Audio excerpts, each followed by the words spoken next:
হরে কৃষ্ণ, রাধে রাধে। মৌমিতা পরিবারে আপনাদেরকে জানাই অনেক অনেক শুভেচ্ছা ও অভিনন্দন। আজকের আলোচ্য বিষয়টি হচ্ছে অকাল মৃত্যুর পর আত্মার সাথে কি ঘটে। কথিত আছে একজন মানুষের জীবনকালের সময় নির্দিষ্ট কালে মৃত্যু বা জন্ম কোনোটাই কারোর হাতে নেই।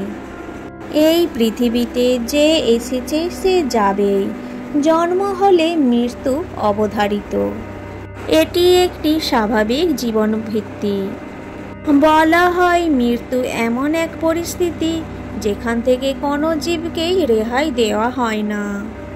মৃত্যুর পর কি কি হতে পারে সব কিছুই উল্লেখ রয়েছে আমাদের গরুড় পুরাণে। হিন্দুদের অন্যতম ধর্মীয় গ্রন্থে মৃত্যুর পর আত্মাযাত্রার সম্পর্কে নানা তথ্য উল্লেখ রয়েছে।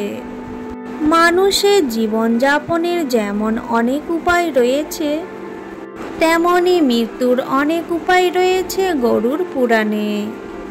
ধর্মীয় গ্রন্থ অনুসারে প্রত্যেক ব্যক্তির মৃত্যু একইভাবে ঘটে না। অনেকের যেমন জীবনের সমস্ত আনন্দ উপভোগ করার পরে মৃত্যু হয়, তেমনি অনেকেরও আবার অকাল মৃত্যুও ঘটে। আবার কেউ যদি গুরুতর অবস্থায় মারা গেলেও কেউ কেউ আত্মহত্যা করে মৃত্যুকে আলিঙ্গন করে থাকেন।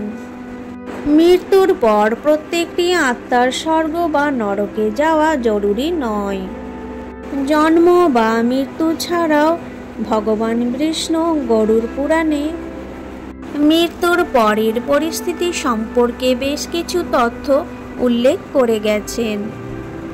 ভগবান বিষ্ণু গরুড় পুরাণে মৃত্যু সম্পর্কে অনেক গভীর রহস্য উল্লেখ করেছেন।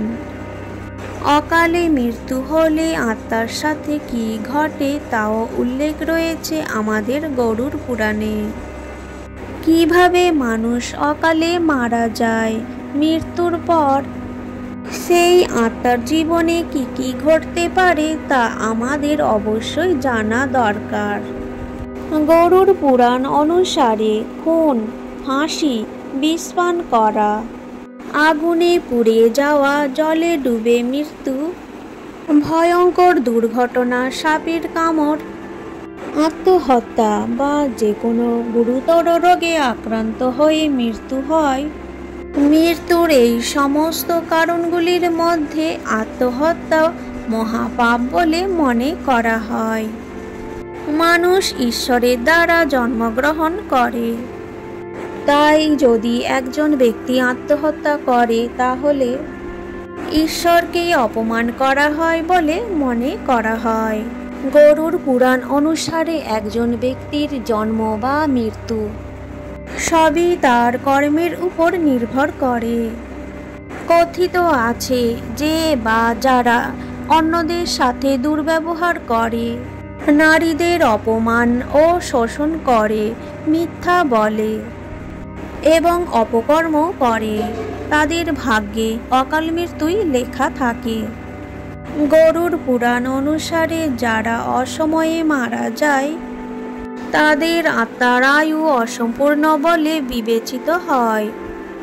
এমন আত্মার জীবনচক্র সম্পূর্ণ না হওয়ার কারণে তারা স্বর্গ যেতেও পারে না এবং নরকেও ঠাঁই হয় না।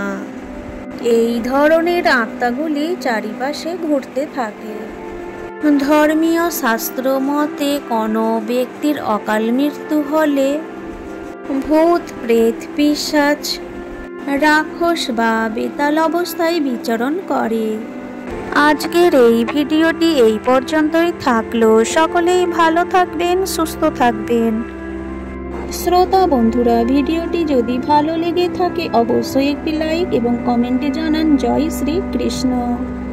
আপনি যদি এই চ্যানেলের নতুন বন্ধু হয়ে থাকেন অবশ্যই চ্যানেলটিকে সাবস্ক্রাইব করে পাশে থাকা বেল আইকনটি অন করে রাখুন, যাতে আমার সমস্ত রকম ভিডিও কিন্তু আপনি খুব সহজেই পেয়ে যাবেন।